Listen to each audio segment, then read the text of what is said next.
Bienvenue sur DMG TV, les histoires mystiques. Tu es nouveau sur la page, n'oublie pas de t'abonner, de laisser un commentaire, de liker et de partager. Tu veux raconter une histoire, envoie ta demande ici en direct. Tu montres raconter ton histoire mystique. Histoire mystique, s'il vous plaît. On ne parle pas de l'histoire romantique, hein. Histoire mystique.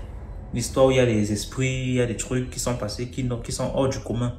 Tu racontes ton histoire. Surtout, on ne cite pas les noms des concernés. Que ce soit les victimes, que ce soit les coupables là. Hein. Pardon. On prend les noms d'emprunt, on raconte l'histoire simplement. Pas les noms des restaurants, les noms des bars, les noms des hôtels, les noms de... Histoire mystique, on veut voir les... On veut... Et surtout, que ce soit les histoires mystiques avec une certaine logique aussi. On nous raconter des histoires que... on reste comme ça, on dit encore que c'est encore quoi ça. Bonsoir, Adastyle. Comment ça va, DMG? Bien et toi? Ça va.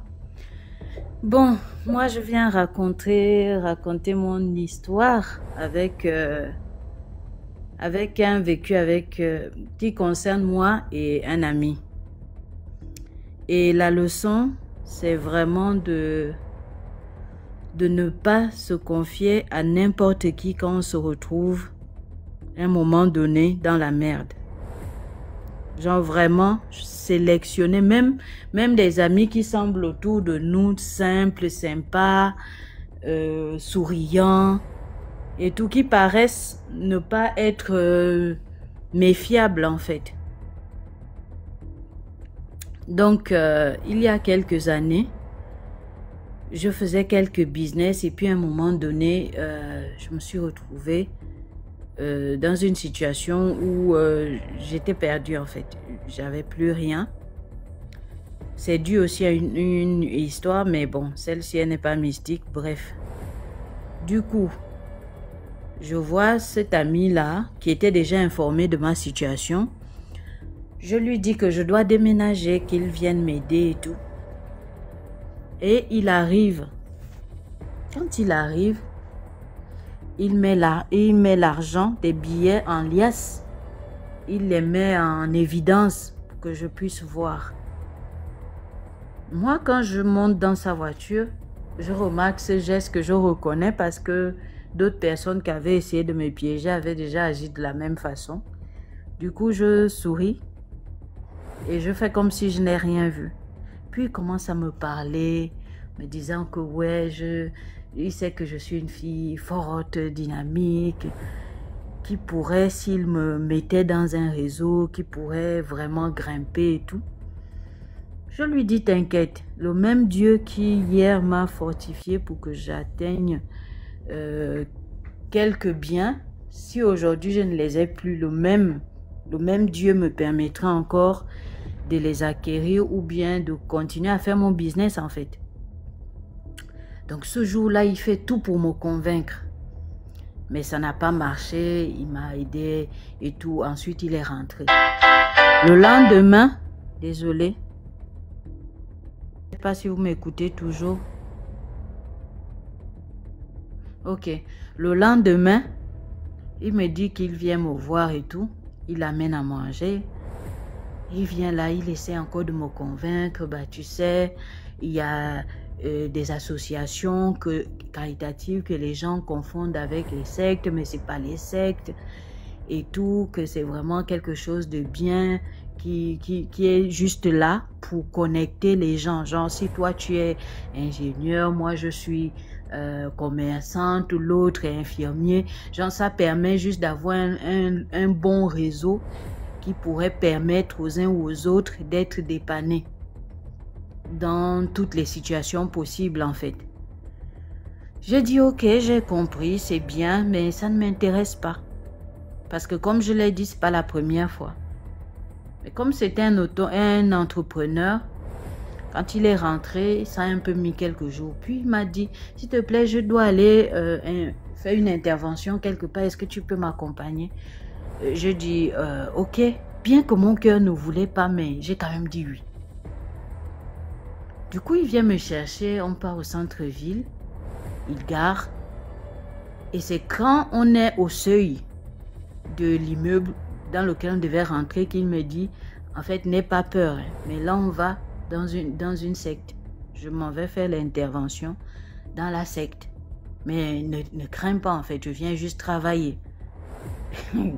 C'est-à-dire quand on a déjà traversé la porte, on est au seuil, quoi, qu'il me dit ça. J'ai dit ok, je commence à voir des signes bizarres. Même j'ai les beautés qu'il y avait dedans, tu ne peux même pas. C'est comme si c'était seulement un collectif de plus belles femmes que tu n'as jamais vues, des plus belles filles pour être exact. Ensuite on va, même à l'ascenseur, il y a les signes bizarres avec la même statue. Du coup, on arrive pour prendre l'ascenseur, on devait d'abord passer. On a dépassé l'ascenseur. Ensuite, on a marché, on a pris légèrement un couloir. Et puis, tout de suite à droite, il y a une grosse statue qui était là, grise, des espèces de dieux indiens là. Il me dit, tu sais, je connais tous tes problèmes et tout. Et franchement, si je t'ai amené, c'est parce que je sais que je veux t'aider en fait et je sais que tu peux et que si tu prends ça demain matin seulement ta situation change. Tu n'as juste qu'à mettre ta main. Tu vois là où il y a son signe sur le front là, je dis oui. Il me dit tu as juste à mettre ta main sur le front là et faire un vœu ou bien sur l'épaule ou bien sur... il m'avait encore dit où là, si c'est pas sa poitrine ou sa bouche, c'est plus trop. Je l'ai regardé, j'ai souri, j'ai dit non mais moi j'ai déjà un Dieu en fait. Je ne peux pas me confier à un autre Dieu en fait, je peux pas. Il me dit, bon, c'est pas grave, allons-y. Mon frère, on monte comme ça, là, dernier étage. Les cercueils sont là, je sais pas à quoi ça sert et tout. Là-dedans, j'étais, c'est-à-dire que tout mon corps tremblait. Tu vois, les signaux d'alerte, là, qui souvent t'alertent quand tu es dans un mauvais endroit, là, j'ai commencé à prier comme c'est pas possible. Prier dans mon cœur, tous les psaumes que je connaissais, je les ai réciter du mieux que je pouvais, à mélanger avec ce corps qui tremblait et tout.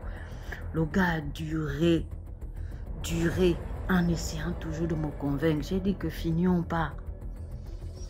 Quand il a fini, on est sorti de là. Je l'ai regardé tout le trajet. Wow! Après tout le trajet, ce n'est pas fini. Hein. Il me dit non, bon, c'est pas grave. Si tu as peur de mettre la main pour faire les vœux, ce n'est pas grave. Moi, je peux te remettre un numéro de l'Inde. Tu prends juste le numéro de téléphone, tu mets ça sous ton oreiller, tu fais un vœu. Et quand tu vas t'endormir, le lendemain, en fait, le vœu va directement à l'Inde, au numéro en question. Et tu auras tout ce que tu veux. J'ai dit que ça ne m'intéresse pas. C'est comme je t'ai dit, le même Dieu qui m'a toujours aidé m'aidera.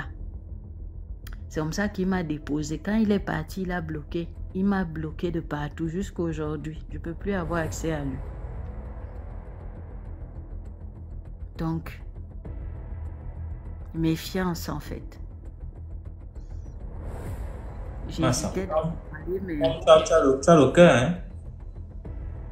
Non, c'est juste que quand tu es habitué à être confronté à certaines difficultés, toujours en rapport avec la spiritualité et que Dieu t'a fortifié d'une certaine façon, c'est un...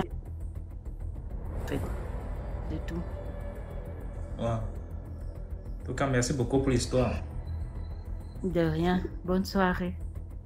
Mais attends, tu as les commentaires. Ok.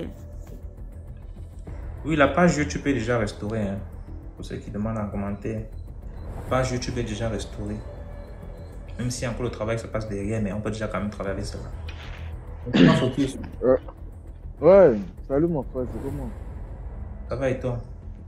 Ouais, c'est pas bien. Ah, j'ai une histoire là, mais peut être, peut-être, je sais pas si là on donne les détails ou bien on peut un peu sauter par rapport à l'histoire. Pas les noms des gens, les noms des hôtels, des bars, peut-être les lieux, les business des gens ne mentionnent pas. Ah bon, d'accord. Bon, de base, moi, je suis congolais, mais j'ai aussi un peu grandi au Cameroun, précisément à Yaoundé. Donc, du coup, j'ai une histoire, mais ça date un peu. Hein. C'était dans les années 2010-2011.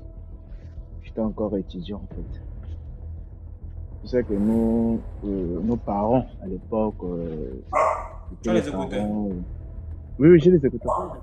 Non, il faut retirer. Ah ouais. quand je vais...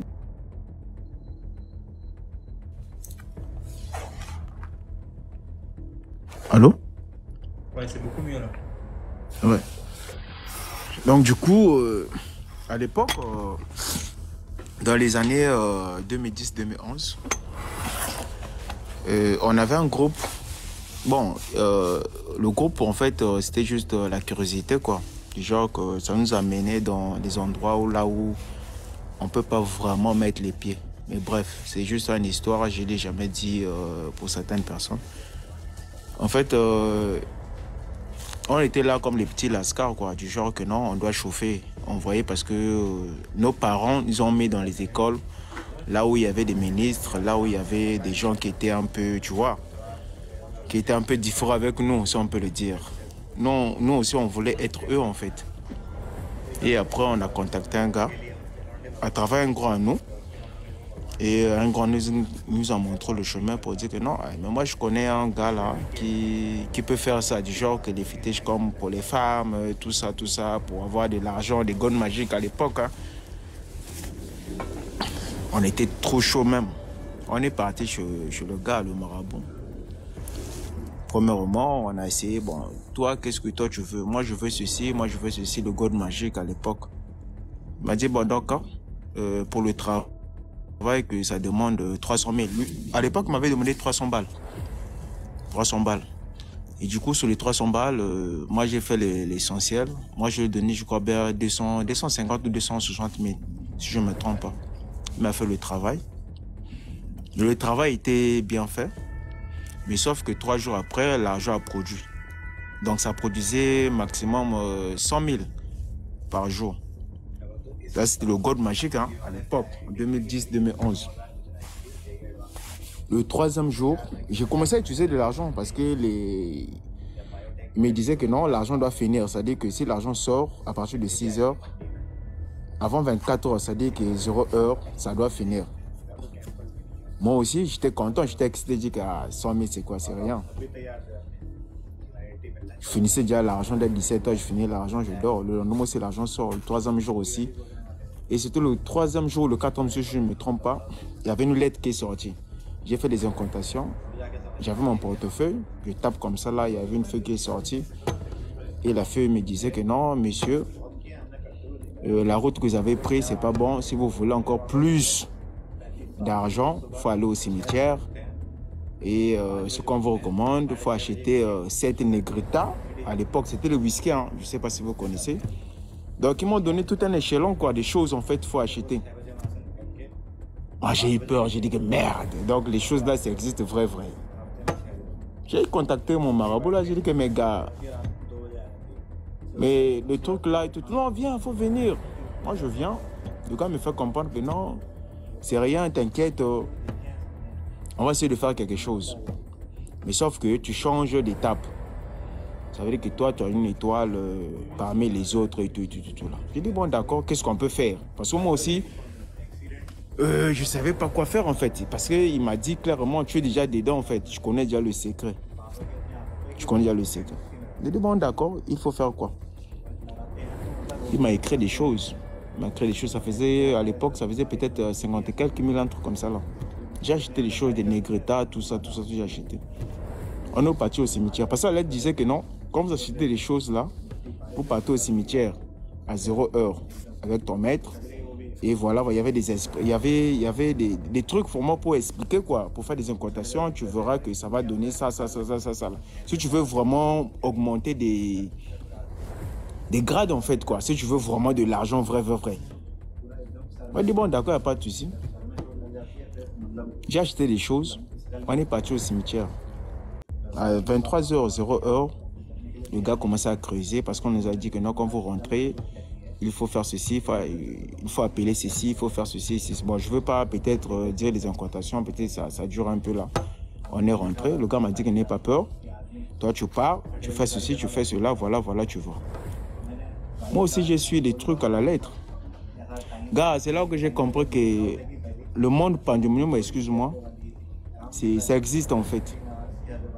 Il y a un double monde. J'ai tapé au cimetière 3 fois. Le gars est sorti. Hein.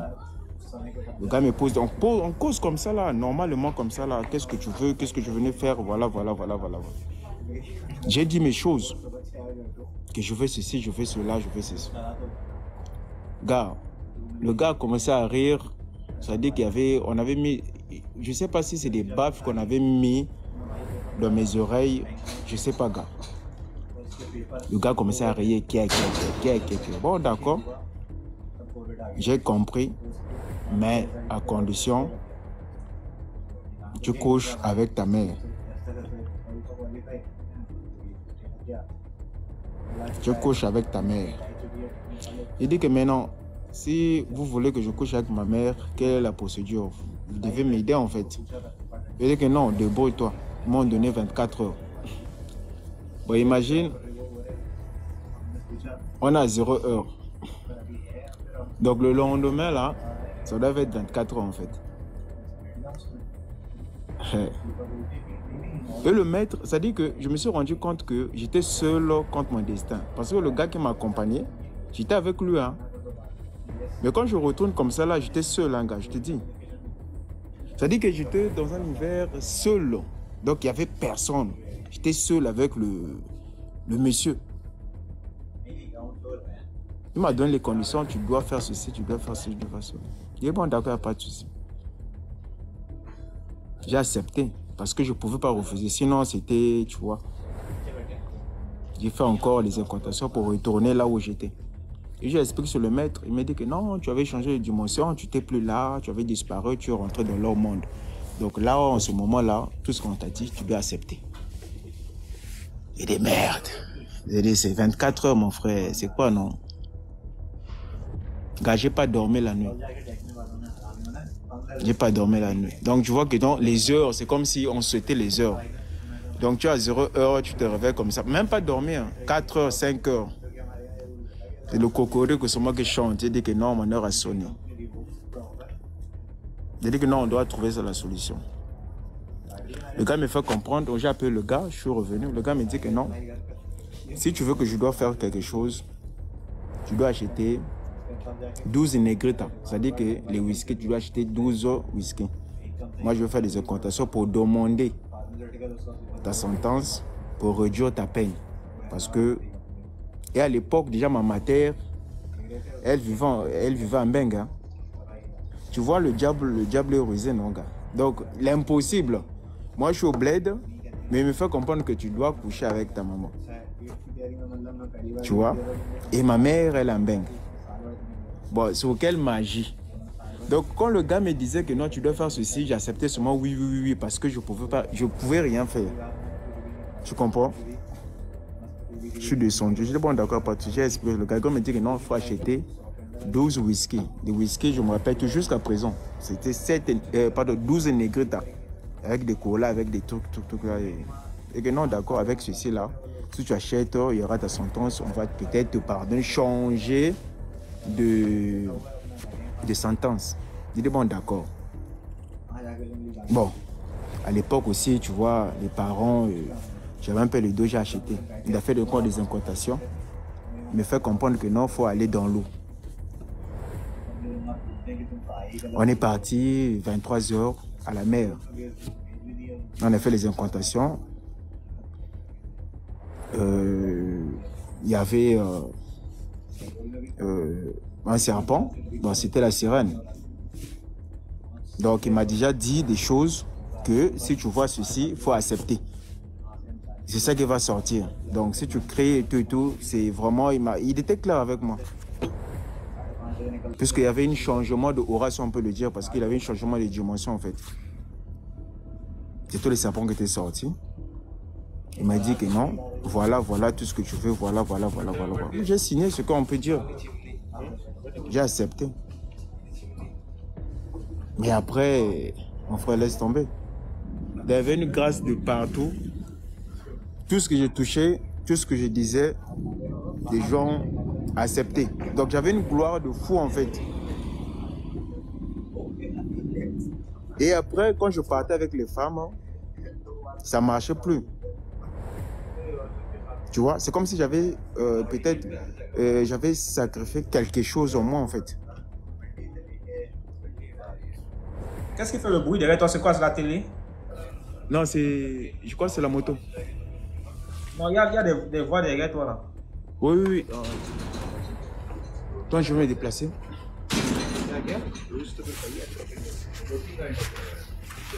Oui, là, c'est bon. Vas-y, vas-y comme ça. Voilà. Donc, on est parti dans l'eau. Il y a... Dans le totem est sorti. Il y avait le serpent qui est sorti. Donc, il m'a dit ce que je peux entendre. J'ai écouté. Il m'a dit que tu dois faire ceci, voilà. J'ai dit que bon, c'est pas grave. Il y avait une alliance qu'on a signée avec la sirène. Parce que j'avais pas le choix, en fait. Tu vois? J'avais pas le choix. J'ai dit, bon, d'accord, il n'y a pas de souci. Mais, 3 mois, 4 mois après, je sentais que la grâce était là, tu vois, la grâce était là, les voitures, l'argent était là, tout le monde m'aimait dans le quartier. Donc des petites choses, non, des favoris, des petites choses. Et après, 3 mois après, j'ai senti que il y a quelque chose dans mon corps qui ne réagissait plus, en fait. Tu comprends? Que j'avais sacrifié quelque chose en moi, en fait. Mais moi, j'avais des prières parce que la dame, elle m'avait dit que non, tu dois chercher ta propre maison, tu dois faire ceci. Moi, j'ai fait ce qu'elle a voulu. Et quand elle venait, je sortais avec d'autres femmes et je sentais que c'est comme si, tu vois, il y avait quelque chose, excuse-moi, il y avait quelque chose que j'ai sacrifié en moi. Et après, je suis retourné chez le maître, j'ai dit que mais je ne comprends pas. Mais voilà, je sors avec tout, mais ça ne marche pas, pourquoi tout. Oh non, mais c'est pas de ma faute, c'est toi qui disais des choses là-bas. Moi, j'ai rien, j'ai fait juste un passement avec toi. Donc moi, je suis plus là. J'ai gagné ce que j'ai gagné, mais toi, gère comme tu peux gérer. Gars, j'avais compris que le diable est raison, en fait. Ce que j'ai vu, laisse tomber. Donc, si je peux prendre les années de 2012 jusqu'à 2015, gars, j'ai fleuré là. C'est-à-dire que je voulais mourir. C'est-à-dire que j'étais à 2 doigts. Quand je partais quelque part dans les prières, je comme si que tu avais une femme. Quand tu fais ceci, tu as quelqu'un derrière toi. Que dans 2 jours, tu vas mourir. Tu vas faire ceci. Tu vas faire ceci. Mais, elle m'a montré, la femme là jusqu'à présent, je peux dire que j'ai accumulé certaines choses aussi dans la spiritualité. La femme là, elle m'a montré. Parce que je voyageais déjà, je faisais déjà des voyages astrales. Dans l'eau, je partais, je revenais.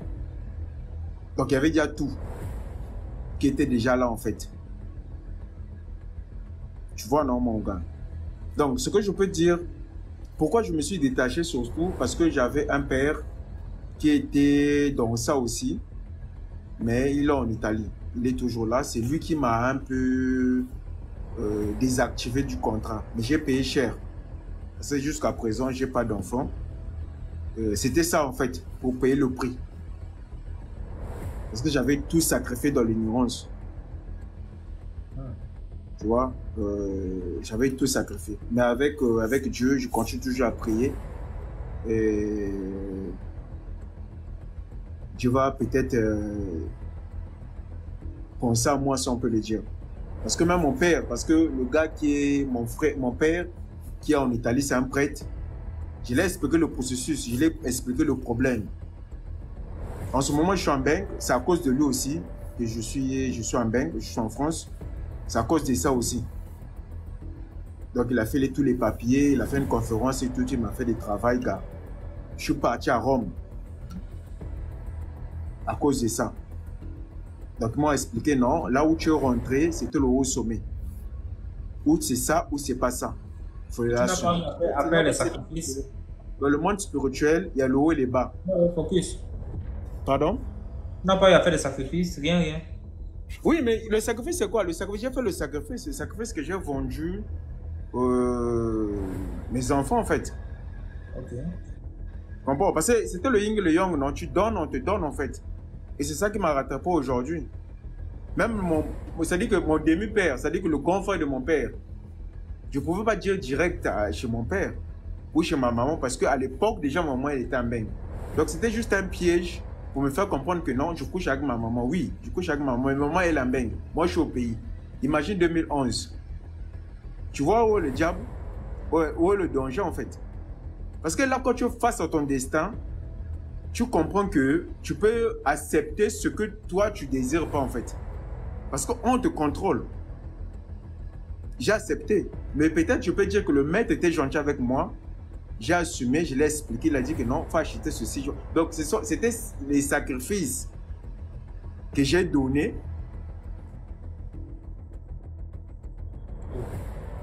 Peut-être à muter, Joe.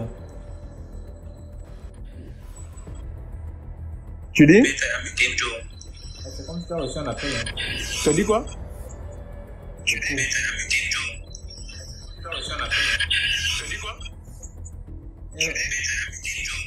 En tout cas, merci pour l'histoire, Focus. Il y a l'école, je vais te faire descendre d'abord. Merci beaucoup pour l'histoire, Focus. Il y a l'école, je vais te faire descendre d'abord. Prissy, Ryan, il n'a pas couché avec sa mère. Il a dit qu'il était au pays et sa mère était en Europe. Il n'y a pas moyen de coucher avec sa mère. Donc, là, ça m'a dit oui pour se débarrasser, en fait. C'est un peu comme pour dire... Bonsoir, DMG. Bonsoir. Ah. Bonsoir toute la famille. DMG, tu te souviens, je t'avais expliqué quand j'étais à l'hôpital, ma copine qui était venue rester à la maison, qui prenait les protections de ma fille. Quand elle est partie de chez moi, elle s'est retrouvée chez une autre amie à Lyon.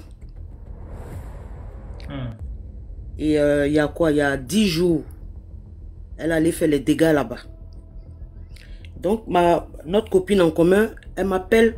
Quand je suis sortie de l'hôpital, elle m'a appelé. Bon, bizarrement, je lui ai pas expliqué l'histoire en fait.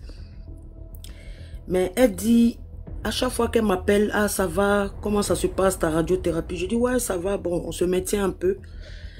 Mais elle me dit qu'elle a des coups battus, que ces temps-ci, elle fait des rêves, mais sans me dire que cette dernière est chez elle. Et il y a 10 jours, elle m'a appelé. Elle me dit, ah, est-ce que tu sais que, bon, je vais donner un nom fictif à la copine en question. Est-ce que tu sais que Sally est chez moi depuis le mois de décembre? Je dis, ah bon? Et c'est là que je lui explique l'histoire. Et ah, elle était chez moi pendant que moi j'étais à l'hôpital. Et elle prenait les protections de ma fille. Et à chaque fois, elle suivait la petite. Si tu as tes trucs, tu me dis. Et la petite a expliqué à ma cousine. Elle m'a appelé pour me dire. Donc, ma cousine, elle dit, DMG. Celle qui est à Lyon, elle a 2 filles. Et son mari, présentement, son mari n'est pas là. Donc, et elle, et les 2 filles, elle a chargé un sac. Ils l'ont attrapé il y a 10 jours. Là. Il y a 10 jours. Elle a pris toutes les... C'est-à-dire, à chaque fois, elle fouille dans les poubelles pour prendre les protections, les tampons. Mais ils ont appelé la police. Bon, tu sais, ici, on est en France. Les Blancs, souvent, ils ne comprennent pas trop qu'est-ce que... Bon, ils ne comprennent pas trop. Mais quand même, elle a porté plainte. Donc, pour dire que la morale, c'est quoi? Les amis, on ne laisse pas rentrer tout le monde chez soi. Parce qu'il y a des amis qui sont là avec vous. Ils ne sont pas avec vous. Juste, peut-être ton étoile brille plus. Tu as beaucoup de chance. Ils viennent voler ça. Si ma cousine n'était pas là, peut-être ma fille, je ne sais pas si ma fille allait faire enfant demain, ouais, je ne sais pas. Elle s'est retrouvée là-bas. Là, il y a 10 jours, ils l'ont attrapée. Donc, faites beaucoup attention. Et surveillons nos enfants. Surtout nos enfants filles. Il faut qu'on les surveille. Donc, voilà un peu ma petite histoire que j'ai voulu t'expliquer. Merci beaucoup pour l'histoire. Fais-moi descendre, s'il te plaît. Ok. Ah, l'histoire? y a quelqu'un qui demande c'est quoi l'histoire. Bah, si DMG permet, je peux réexpliquer. Hein. Non, non, non. Il y a d'autres, c'est qu'il y a d'autres qui ont écouté l'histoire. Ça va écouter un peu la répétition. D'accord, d'accord. Bon. Merci beaucoup. D'accord. Pour l'histoire, c'est sur YouTube, hein, maman. C'est sur YouTube. C'est celle qui veut réécouter l'histoire, c'est sur YouTube. S'il faut reprendre encore l'histoire qu'on a racontée la semaine dernière, c'est pas bon. Bonsoir. Allô, bonsoir, DMG. J'espère que tu vas bien. Bonsoir. Oui, bonsoir. Bonsoir tout le monde. Je m'appelle Hervé. J'ai une histoire à raconter, je suis de Congolais de Brazzaville. Et j'ai vécu une histoire en 2002. À l'époque, il y avait des jeunes qui volaient l'argent chez leurs parents. Ils faisaient de n'importe quoi. Et moi, qu'est-ce que j'ai fait? J'étais envieux. Qu'est-ce que j'ai fait? Je suis allé... j'ai vu un grand frère à moi. On est parti voir un marabout.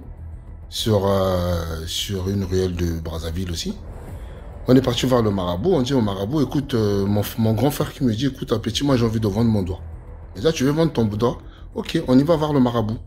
On est parti voir le marabout. Le marabout dit, écoute, ok, vous voulez vendre quoi? Oh, mon doigt droit. Il dit, ok, tu vends ton pouce? Ok, il n'y a pas de souci. Mais par contre, si tu veux vendre ton pouce, tu as besoin de combien? Il dit, j'ai besoin de 100 millions de francs CFA. Il dit, tu as besoin de 100 millions de francs CFA? Ok, il n'y a pas de souci. Mais par contre, il y a des choses à faire. Il nous a fait balader pendant 1 semaine, 2 semaines. On était à l'accueil, il y a une dame qui nous voit, qui nous dit, ah, que vous êtes venu chercher quoi? Alors, on est venu voir un marabout, on a besoin d'argent, on est le 20 décembre, on a besoin d'argent, là, le marabout nous fait balader. Et la dame nous dit, allez-y, telle ruelle, la rue Mbaka, il y a un Malien qui vient d'arriver, lui, il est fort, lui, il va vous donner l'argent, lui, il est vraiment efficace. J'ai pris mon grand frère, j'ai dit, ok, d'accord, on y va, on va voir le marabout qui est à la rue Mbaka. On va faire le truc avec lui.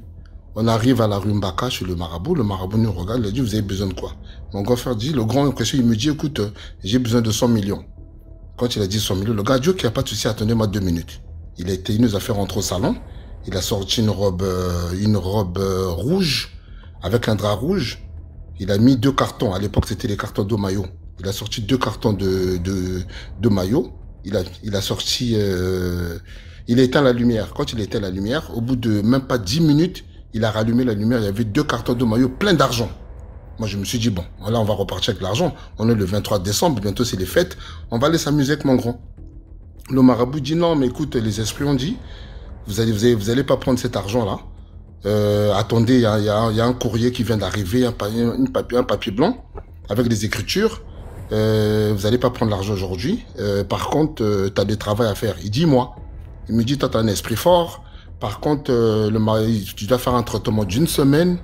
Et après, tu vas revenir prendre l'argent. Moi, j'ai dit, mais comment ça, 1 semaine encore? Tu as sorti l'argent ici, mais tu dis encore 1 semaine. Il m'a dit, non, il faut faire ça. J'ai dit, ok. Il m'a dit, par contre, je te donne des poissons, il me dit, je te donne des poudres que tu vas te laver tous les jours avec ça. Tous les jours à minuit, tu prends de l'eau, tu jettes dehors. Chaque jour, pendant 10 jours. J'ai dit, ok, il n'y a pas de souci. J'ai fait les traitements pendant 10 jours. Ma mère, elle dormait. Moi, je rentre dans la chambre. Je me lave. Je prends l'eau, je jette. Pendant 10 jours, je fais ça. On repart, j'ai dit au vieux, ok, on a fini le traitement. On repart voir le marabout. Comme ça, le marabout va nous donner cet argent. On repart voir le marabout. Je vois le marabout fermer la porte. Il dit, écoute, on y va. Il dit, on va où? Oh, on va au pont du Dieu, on va prendre l'argent. Au pont du Dieu, c'est comme une mer, quoi. Oh, on va à la mer, vous allez prendre l'argent là-bas. J'ai dit, comment ça? T'as sorti l'argent chez toi à la maison? Mais pour aller prendre l'argent, faut encore aller à la mer. J'ai dit, ok, d'accord, on y va. Mon vieux me dit, écoute-moi, petit, on y va. Aujourd'hui, on est le 28 décembre, faut qu'on aille parce qu'on a besoin d'argent. J'ai dit, ok, d'accord, viens, on y va. On arrive devant pour prendre le taxi. Le temps que mon vieux, il dit non. Il dit, non, mon vieux, il dit, écoute, moi, je peux pas partir parce que si on part au pont du Dieu, on va rentrer à 2 h du matin. Moi, je peux pas. Moi, je dis, non, vieux, on y va. Moi, j'ai besoin d'argent. Le temps que mon vieux, il dit oui. Et moi, je dis non. Il dit, moi aussi, je vais pas. On a dit, bon, d'accord, qu'on a qu'à arrêter l'histoire. J'ai dit, écoute, mon vieux, moi, je vais plus, d'accord, on repart voir le premier marabout qu'on avait vu.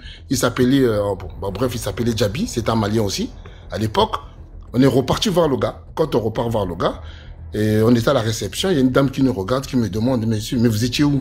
Je dis, non, on est allé voir un marabout comme ça, il nous a fait balader, il nous a dit d'aller prendre l'argent au pont du Dieu. Et directement, la dame m'a dit, mais écoute, si vous étiez parti, c'est toi qui l'allais vendre, au fait. Ça veut dire que c'est ton esprit. Toi, tu as vendu ton esprit sans que tu le saches. Parce que quand tu as lavé ton corps, que tu jetais de l'eau tous les jours dehors, c'est toi qui l'allais sacrifier. Et ton ami allait repartir avec l'argent. Ça veut dire que tu as un esprit fort. C'est depuis ce jour-là que j'ai arrêté. Donc, c'était juste mon histoire pour dire que c'est vrai, quand on suit les gens, quand tu vas voir un marabout avec un ami, c'est pas l'ami, hein, c'est l'ami qui va faire le travail, mais c'est toi qui vas sacrifier. Donc, c'est depuis ce jour-là, c'est vrai que je sais, il y a beaucoup de choses qui m'arrivent, j'ai un esprit fort, mais faire très attention, c'est vrai, quand on va voir des gens ou des marabouts, quoi que ce soit, c'est vrai, il y a des marabouts qui vont te faire un truc, oui, mais il y a les autres qui vont te le faire un truc à l'envers. C'est ton ami qui va aller prendre l'argent, mais c'est toi qui vas sacrifier derrière. Parce que, non, pardon, je repars sur l'histoire, parce que quand tu nous as dit, il a dit, mais pourquoi tu es venu vendre ton doigt? Mais pourquoi tu n'as pas l'enfant d'une sœur ou de ta tante, tu vas donner? Mon vieux, il dit, non, j'ai pas besoin de ça, moi je suis venu vendre mon doigt. Il a dit, mais si tu as quelqu'un à donner, moi je te donne l'argent. Mon vieux a dit, non, moi je suis venu pour moi. Donc je pense que la personne qu'il avait vue pour sacrifier, c'était moi. Parce qu'il avait besoin de la personne, parce qu'il louait dans un appartement. Et après, la dame nous a dit, si il avait fait ce travail, et le lendemain, il devait changer de ville. Parce qu'il y a des gens, ils viennent dans les pays pour venir faire des sacrifices comme ça. Après, ils changent des pays tout le temps. Donc, c'était ça la moralité de mon histoire, en fait. Merci beaucoup pour l'histoire, tonton.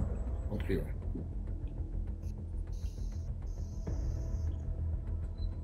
Et les gens ont la facilité d'inviter les autres. Moi, je peux m'inviter à l'ange le marabout. Ça commence comment?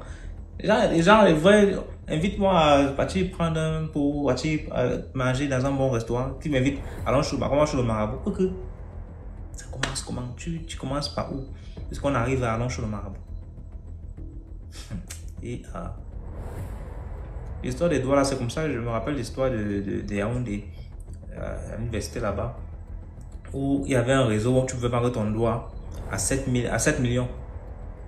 Et j'ai raconté l'histoire ici là depuis combien d'années avant que l'histoire des doigts ne sorte dans quel pays là, un an après. Donc là-bas c'était un réseau où tu pouvais aller vendre ton doigt, n'importe lequel, à 7 millions. C'est pas comme ça on va couper ton doigt, hein. Ton doigt est toujours là, mais on va le manger mystiquement. Et donc voici un type qui est parti, quelqu'un, une connaissance qui est parti là-bas, et il a vendu son doigt, il a vendu le petit doigt. Ils ont mangé le petit doigt mystiquement, il a pris 7 millions, il est parti manger. Sauf que quelques semaines après, c'est le deuxième doigt qui ne bougeait plus aussi. Genre, ils ont continué à manger le doigt, ils ont mangé la main, jusqu'à ils ont mangé le bras. Bon, maintenant, il se plaignait, le message est arrivé à nous parce qu'il se plaignait qu'en fait, il fait comment? Il dit, mais les gars qui ont fait le réseau sont partis, ils ont pris les doigts des enfants, ils sont partis. Maintenant, vous allez vous plaindre chez qui? Vous allez porter plainte. Tu peux te plaindre maintenant chez qui?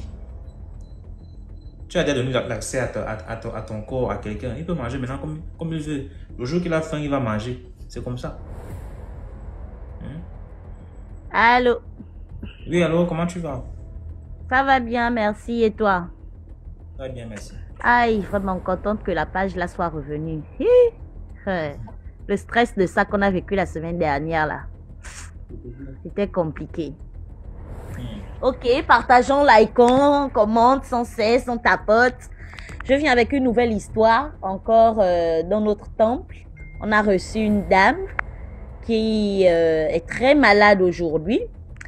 Mais cette dame, j'appelle là depuis Libreville, au Gabon. Cette dame était allée pactiser avec un monsieur. Elle est allée faire des travaux chez un charlatan. Et le monsieur lui avait demandé de se laver dans un carrefour populaire. Donc, la dame était déjà fonctionnaire, elle avait déjà un très bon boulot, elle a des enfants, elle avait un mari à cette époque. Et puis, elle voulait monter en grade. En vérité, elle voulait un poste ministériel.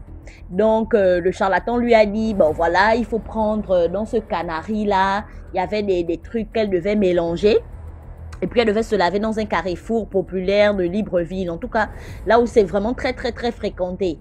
Et la dame était allée se laver au boulevard, sur la route du boulevard Triomphal. Donc, elle est sortie de son véhicule. Elle a sorti le canari. Elle a commencé à se laver. Mais le mystère dans ça, c'est que pour que le fétiche marche, il faut qu'il y ait des gens qui s'arrêtent pour rire. Les gens devaient la regarder. Il fallait qu'elle attire l'attention. Et c'est là, en fait, que moi, j'interpelle les gens à faire très attention. Lorsque vous voyez souvent les gens qui, dans certains carrefours, ont tendance à se mettre nus. Même les fous, évitez souvent de regarder quand Il y a des fous qui sont à poil là, évitez de les regarder. Parce que parfois, ce sont des mises en scène. Pas toujours, hein. Il y a vraiment des fous. Mais il y en a, ce sont des mises en scène. Ils font ça parce qu'ils ont derrière des objectifs néfastes à atteindre. Donc, la dame, il fallait que les gens, en fait, la regardent, que les gens rigolent et tout, les gens se moquent d'elle pour soutirer derrière leur énergie pour que ces attentes puissent en fait voir le jour. Donc, c'était ça. Quand elle s'est lavée, les gens ont filmé. Ça a fait un scandale il y a quelques années. Les gens ont filmé, les gens ont rigolé, ça tournait, ça circulait là sur les réseaux et tout. Et aujourd'hui, cette femme est très malade, ça ne va pas. Donc, elle s'est fait initier un peu partout. Elle a fait plusieurs temps et elle est arrivée chez mon papa. Donc, elle nous a raconté ça, elle a fait le témoignage et elle dit qu'aujourd'hui, elle sait très bien qu'elle paie par rapport à ça et que ce réseau-là, c'est un grand réseau, une grande famille en fait, qui met en place ce système où on vous demande de vous laver nu là et tout dans les carrefours, ou même on demande à certaines personnes, donc comme je disais, les fous là, ce ne sont pas parfois de vrais fous, c'est un service de renseignement, c'est tellement développé, vous ne pouvez pas imaginer. C'est-à-dire que vous voyez des gens là, ils marchent à poil, là, ils parlent seuls là, mais en fait les gars vont dans des réseaux, des circuits où il faut que les petits-enfants les voient, que les petits-enfants se moquent, les petits-enfants pointent du doigt, et puis c'est fini. Ils arrivent à capturer l'étoile ou l'énergie de la personne. Donc, faites très attention, faisons très attention. Cette dame-là, aujourd'hui, elle se fait soigner chez mon papa. Et c'est elle qui nous raconte un peu tout ça, qui fait aujourd'hui le témoignage. Pour dire que, quand vous voyez les gens comme ça, mettez vos figures à côté. C'est-à-dire qu'au fond du cœur, même priez, bannissez, refusez que les ondes négatives de cette personne ou de cette chose qu'elle est en train de faire ne vous atteignent. Bannissez ça de votre esprit. Ne restez même pas avec cette image-là dans votre esprit. Parce que c'est là, en fait, où ils opèrent, où ils profitent. Donc voilà, c'était ça le petit témoignage, l'histoire que je voulais partager avec la famille DMG ce soir. Merci. Merci pour l'histoire. J'ai demandé ici, là, pourquoi les gens qui se mettent souvent nus, là, pas seulement choisir les carrefours populaires, là, avant de faire ça. J'ai demandé ça dans une vidéo l'année passée. Je demande encore ici. Répondez en commentaire. Pourquoi les femmes ou les hommes qui décident de marcher nus choisissent toujours de garer leur voiture et de sortir dans les endroits les plus populaires de la ville? Pourquoi? Répondez en commentaire. Ok, on continue. En parlant de la chaîne YouTube là, nous avons pu récupérer la chaîne YouTube. Donc, nous avons DMG TV, le compte principal qui est restauré, où on poste les 6 histoires tous les jours. On va continuer. On a même commencé aujourd'hui. Maintenant, on a décidé aussi de maintenir notre chaîne, notre DMG TV qu'on a fait, ça fait 3 jours. Mais on va le changer en DMG TV Backup. C'est-à-dire qu'on va copier les vidéos de la chaîne principale et mettre là-bas. Juste pour pouvoir avoir un backup au cas où on perd encore la chaîne là. On va continuer là-bas directement sans avoir à venir à Flucy annoncer que on a perdu la chaîne. C'est tout ça, ça fait mal au cœur. C'est un peu comme un enfant qui tombe. Après, on dit, ah si, lève-toi. Il a encore plus mal quand c'est comme ça. Parce qu'on avait vraiment mal. C'est pourquoi on a même hésité une semaine avant de venir parler ici. Parce qu'on savait que en venant dire ici que voilà, on a été tout ça. Ça fait encore faire les ASIA, DMG, ASIA, vraiment l'équipe, ASIA, ça fait encore, tu as encore plus mal, tu vois. Même si c'est normal, mais ça fait quand même mal. Allô, DMG? Ah, c'est beaucoup mieux là. Ouais, tu m'as surpris. Voilà. Il était en train de dire, hé, DMG, tu nous as fait du mal, on nous a fait du mal dès. Hey. Voilà. Je me suis ennuyé comme ça. Hey, nous, on n'est pas réseau là, tu es le seul réseau qu'on écoute là. On a trop souffert. Faut plus qu'on nous fasse ça, hein. Hey. Dieu merci, tu as récupéré. Comment tu vas? Non, très bien, tant mieux. Non, ça va, non. Ça va. Ok, je te raconte la petite histoire. D'accord. Il s'agissait du beau-frère de ma cousine. Il travaillait même à la télévision ivoirienne dans la rubrique sportif et tout. Et un soir, apparemment, il avait travaillé très tard. et il allait déposer l'un de ses collègues à chose. Bon, pour ceux qui connaissent, hein, au plateau d'Okui, à Abidjan, Côte d'Ivoire, un quartier d'Abidjan. Il allait déposer son collègue et puis au retour, il est passé par Williamsville, par le zoo. Les gens connaissent, les Ivoiriens connaissent un peu, par le zoo et tout, pour pouvoir remonter et tout. Il est arrivé un moment, il a vu une dame. Peut-être qu'il attendait un taxi, un truc comme ça. Le gars a ralenti pour récupérer la dame. Il était 1h du matin comme ça. Il a ralenti pour récupérer la dame. Après, il s'est souvenu que dans le même secteur, là, il y a le cimetière qui n'est pas loin. Donc, il a accéléré. Quand il a accéléré, il est parti. Pour lui, il était soulagé. Il regarde dans le rétroviseur, la dame est assise dans sa voiture. Elle dit, toi, tu vois une dame en détresse. Tu la laisses comme ça, tu pars. Il dit, il a fait un tonneau. Il a fait un tonneau. Le monsieur était gravement... Il n'a même pas duré, après il est décédé. Hein. Peut-être 3-4 mois après, il s'était un peu remis. Mais je crois que ce qu'on devait faire, c'était pour aller faire des trucs, de le laver, faire les choses comme ça. Mais bon, ils n'ont pas pensé à ça. Il a expliqué. Les gens se sont dit, ah, mais t'es sorti du... T'as échappé à l'accident. C'est plus l'accident que la famille a mis l'accent. Au lieu de mettre l'accent sur l'événement qu'il avait vécu, ils ont mis l'accent sur l'accident. Et puis, comme ça, il est décédé après. Il est décédé après, comme ça. Voilà. Je me suis souvenu de l'histoire parce que j'avais écouté une histoire un peu semblable sur la chaîne. À chaque fois, je me disais, ah, quand j'aurai l'occasion, je vais raconter. Puis j'ai zappé. Bon, ça m'est revenu aujourd'hui. Donc, voilà ma petite histoire. Merci beaucoup pour l'histoire, Mère Papillon. Ok, moi-même, je remonte là-bas. D'accord.